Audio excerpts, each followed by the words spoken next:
Bem-vindas e bem-vindos ao CSA TV. Apresentamos agora uma série de programas com os principais fatos acontecidos em 2021. São notícias conectadas ao meio ambiente, ao mundo do trabalho e às questões de gênero.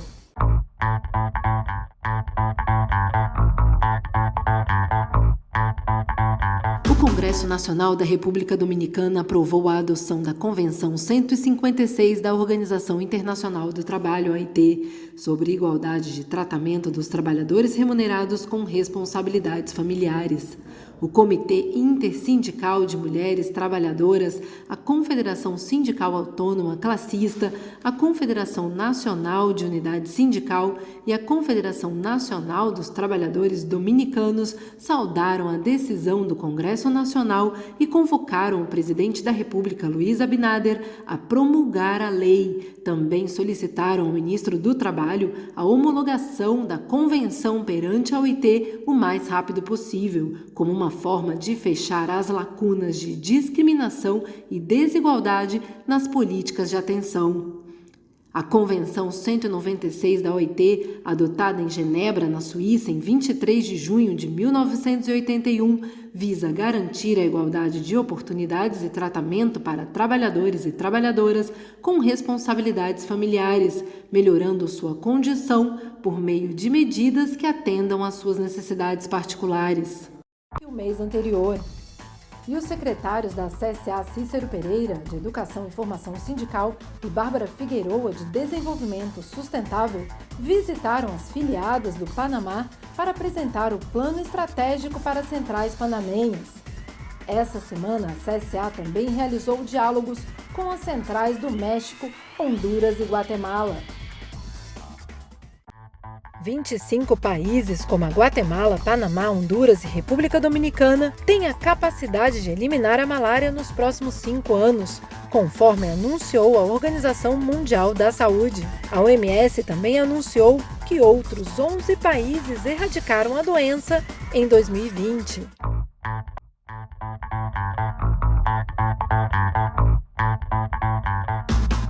Na Bolívia, a ex-presidenta golpista Jeanine Áñez foi presa por 4 meses em uma penitenciária de La Paz.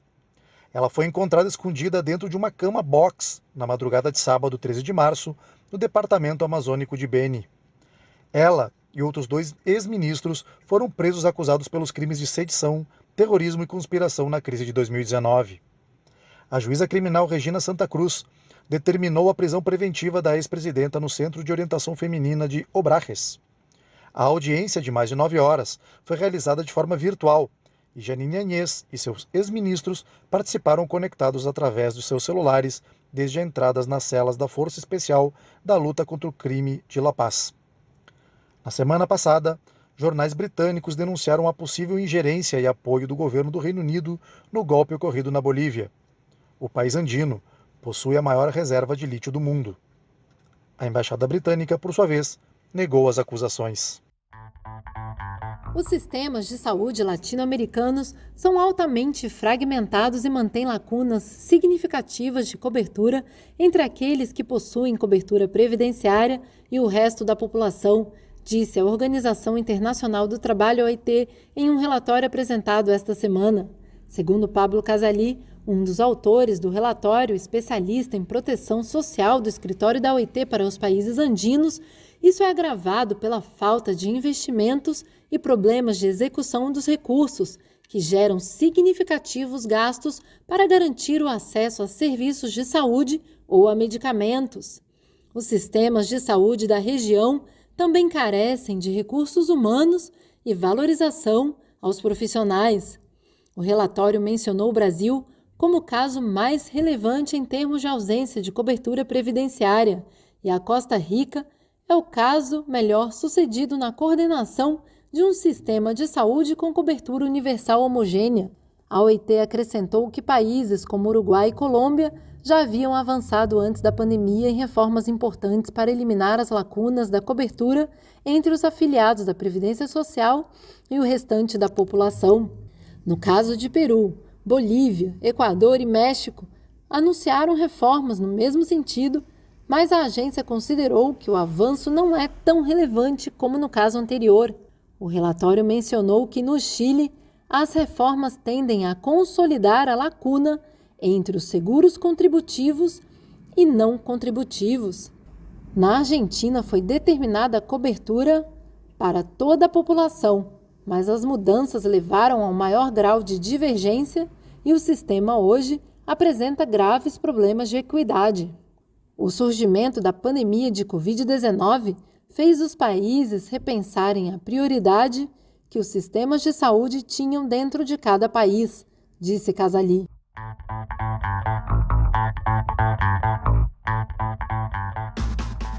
Sindicatos da Costa Rica se manifestaram no dia 15 de fevereiro contra um acordo do governo com o Fundo Monetário Internacional. De acordo com a Associação Nacional dos Empregados Públicos, um dos principais sindicatos do país, o acordo prejudicará os funcionários públicos e pessoas das classes média e baixa. O secretário-geral da ANEP, Albino Vargas, assegurou que o referido acordo coloca a responsabilidade da dívida pública e do déficit fiscal nos trabalhadores, que serão ainda mais prejudicados pelo projeto de lei do emprego público que visa criar um salário global no setor público. Para o secretário, o que mais preocupa é que o governo prefere acabar com os programas sociais, retirar o investimento em educação, em segurança e reduzir os programas de atendimento às crianças e adolescentes em situação de vulnerabilidade, priorizando o pagamento dos juros da dívida pública. O acordo entre o governo da Costa Rica e o FMI foi assinado no dia 22 de janeiro e consiste no financiamento de 1,7 bilhão de dólares. Em contrapartida, o governo se comprometeu a realizar uma série de reformas para eliminar o déficit primário em 2023 e reduzir a dívida para 50% do PIB em 2035. Entre os projetos que o governo vai promover estão o aumento do imposto sobre casas de luxo, que vale mais de 250 mil dólares, e a implementação de receitas globais e uma contribuição de empresas públicas de 30% dos seus lucros.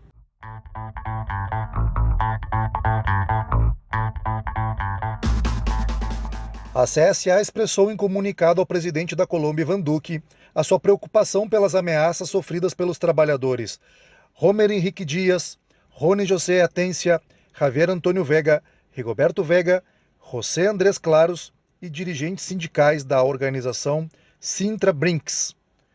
Estas ameaças sistemáticas colocam em risco a integridade física e a vida dos representantes dos trabalhadores e exigem investigação e medidas de proteção às vítimas.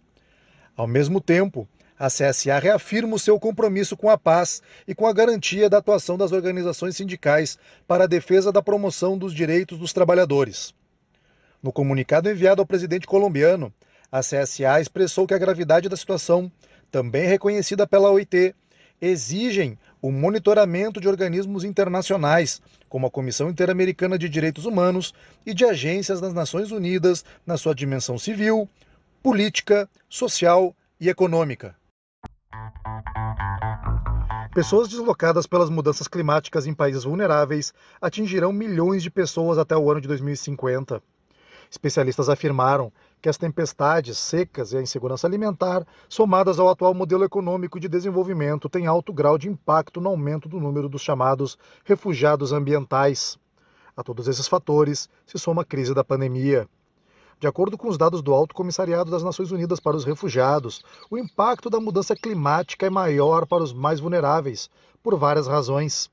A exclusão também é energética e relacionada a modelos de consumo que expressam a desigualdade, gerando um quadro em que todos contribuem de alguma forma para o atual cenário.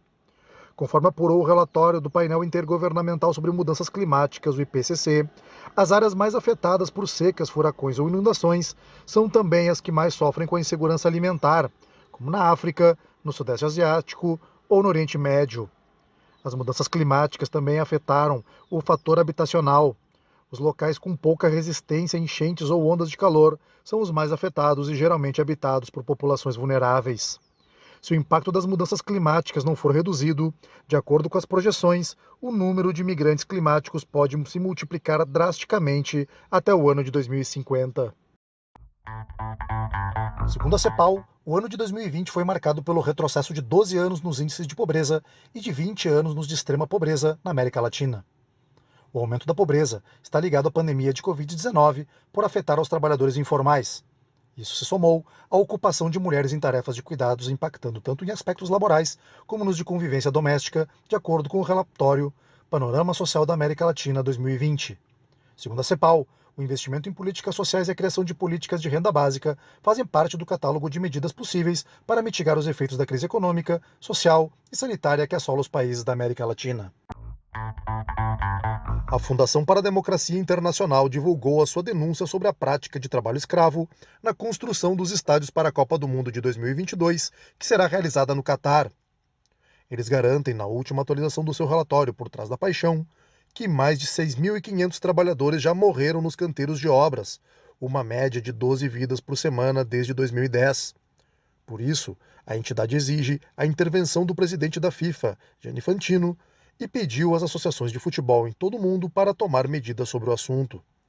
O presidente da fundação, Guilherme Pei, denuncia as violações dos direitos humanos no Catar, onde milhares de imigrantes do Nepal, Índia, Paquistão, Bangladesh, Sri Lanka, Filipinas e Quênia viajam para trabalhar nas obras vinculadas à Copa do Mundo, como estradas, ferrovias, estádios, hotéis e centros de convenções, entre outras construções. O Catar tem cerca de 2 milhões de trabalhadores imigrantes, que representam 95% da força de trabalho. Quase 40% trabalham no setor da construção civil.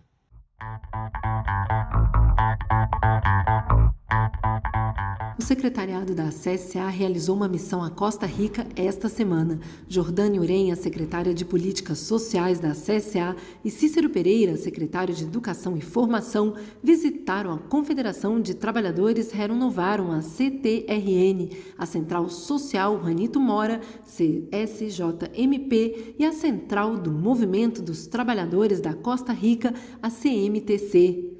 Durante a missão, o secretariado da CSA também realizou um encontro com jovens trabalhadores da Costa Rica. Além da agenda com o movimento sindical, os secretários se reuniram com a ministra do Trabalho e Previdência Social da Costa Rica, Silva Lara, que falou sobre as políticas de gênero no mundo do trabalho. Um primeiro compromisso fundamental do Ministério tem sido enviar à Assembleia Legislativa o Convênio 190 contra a violência e o assédio em locais de trabalho. Isso é muito importante para o governo da Costa Rica, porque queremos garantir lugares de trabalho saudáveis e seguros para homens e mulheres.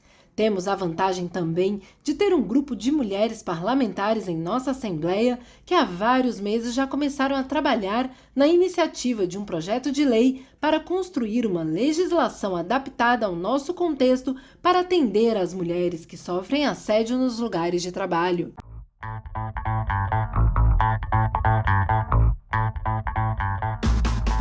O aquecimento global causou um aumento de 65% na velocidade da perda de gelo na Terra entre 1994 e 2017.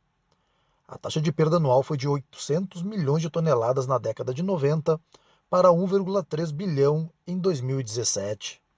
Especialistas afirmam que a perda de gelo no planeta segue os piores cenários de aquecimento global previstos pelo painel intergovernamental sobre mudanças climáticas, a maior autoridade científica das Nações Unidas sobre a grave desordem climática que sofre o planeta. Em 23 anos, o aumento das temperaturas em nosso planeta causou a perda de 28 bilhões de toneladas de gelo, o que equivale a uma camada de 100 metros de espessura, sobre todo o território do Reino Unido, afirma a pesquisa publicada na revista especializada The Cryosphere. Não há dúvida de que a grande maioria da perda do gelo na Terra é consequência direta do aquecimento global, afirma a equipe de pesquisadores presidida por Thomas Slater e Peter Newnall, após constatar a aceleração do índice global de degelo. Este estudo é o primeiro deste tipo a examinar 215 mil geleiras, as calotas polares da Groenlândia e da Antártica, as plataformas de gelo que flutuam ao seu redor e o gelo marinho à deriva nos oceanos Ártico e Meridional. As maiores perdas ocorreram no Mar Ártico e nas plataformas de gelo da Antártida, que flutuam nos oceanos polares. Geleiras e montanhas e a camada de gelo da Groenlândia acompanham a tendência de degelo. A superfície da Antártida perdeu 2,5 bilhões de toneladas de gelo e o Oceano Antártico perdeu 900 milhões de toneladas.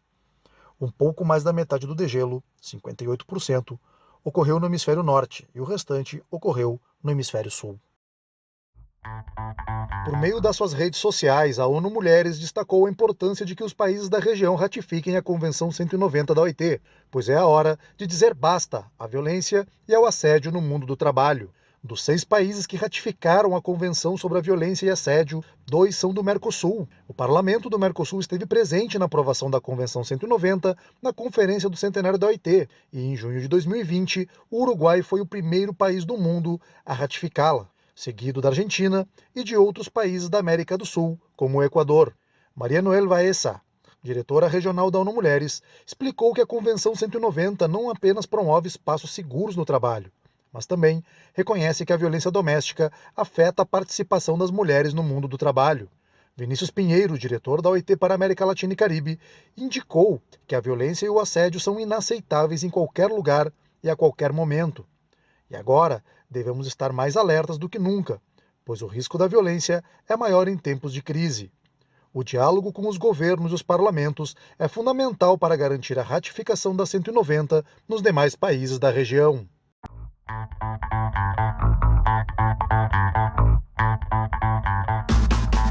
Aproximadamente um quarto da população mundial com mais de 15 anos realizou compras online em 2019, representando 16% das vendas, 2 pontos percentuais a mais do que no ano anterior. Deste total, a maioria dos compradores preferiu comprar online de fornecedores locais, mas 360 milhões de consumidores, ou seja, 1 em cada 4, optaram pela compra no exterior, tendência que os especialistas observam ser cada vez mais acentuada. A Agência das Nações Unidas para o Comércio e o Desenvolvimento publicou um relatório sobre a evolução do mercado eletrônico e o impacto da crise da saúde nesse setor, cujas vendas já somavam 26,7 bilhões de dólares em 2019, 4% a mais do que no ano anterior. A pandemia impulsionou as vendas online em 2020 e pode representar 19% do total em vendas globais. O volume bruto de mercadorias, a Alibaba da China é o primeiro, em e-commerce global, cujo volume de mercadorias vendidas cresceu 20% em 2020, de acordo com dados preliminares.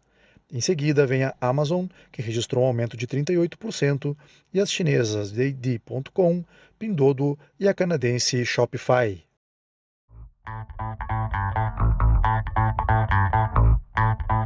Três professoras do Panamá se reúnem para dar aulas aos seus alunos do pré-escolar através da rádio e da televisão pública. Entre microfones e câmeras, as professoras se adaptam a um cenário pouco habitual. Dessa vez, as aulas migraram para os estúdios radiofônicos da SER-TV, o sistema estatal de rádio e televisão do Panamá. No programa Conecte-se com a Estrela. Todas as aulas do projeto são no idioma original da comarca Gunayala, localizada no Caribe do Panamá. Dessa forma, as crianças em uníssono estão aprendendo sua língua e o espanhol. Para a diretora da rádio, Sara Ruiz, as crianças têm esses pequenos rádios a pilha com AM/FM, que vem sendo a sua única ferramenta para obter acesso à educação nessa pandemia. E assim, a ideia é poder levar a eles essa educação em suas línguas maternas. Ismilda Rojas, docente do projeto, diz que ainda não existem registros oficiais de quantas pessoas são beneficiadas através desse projeto, com as cifras alcançadas nas redes sociais, e o balanço é muito positivo. Segundo ela, está muito contente com tudo que está sendo feito e apoiando as crianças de longe, mas um dia elas voltarão a ter aulas presenciais. O Panamá dá exemplo de criatividade no acesso à educação para as crianças em tempo de isolamento obrigatório.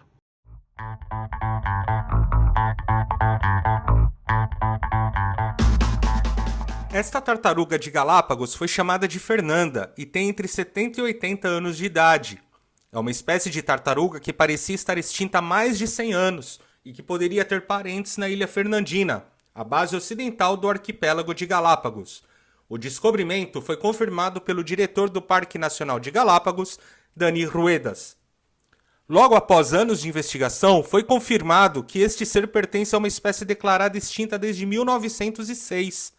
Ter conseguido esta confirmação nos dá uma enorme esperança para continuar com os programas de restauração das populações de tartarugas terrestres das Ilhas Galápagos. A tartaruga foi achada em 2019 e encaminhada para o Centro de Criação de Tartarugas Gigantes, que o Parque Nacional de Galápagos tem na ilha de Santa Cruz, no centro do arquipélago. O descobrimento oferece à comunidade científica internacional a grande possibilidade de restaurar a colônia de tartarugas de Galápagos, que somente existem neste arquipélago equatoriano, também conhecido como as Ilhas Encantadas. Uma vez que tenhamos conseguido confirmar a espécie, estamos planificando uma expedição grande no segundo semestre deste ano. O desafio é agora encontrá-las e submetê-las a estudos genéticos para confirmar a sua espécie. A carapaça da tartaruga achada mede apenas 54 centímetros, um tamanho pequeno em comparação com exemplares maiores, que podem chegar até a medir 1,5 metro de comprimento.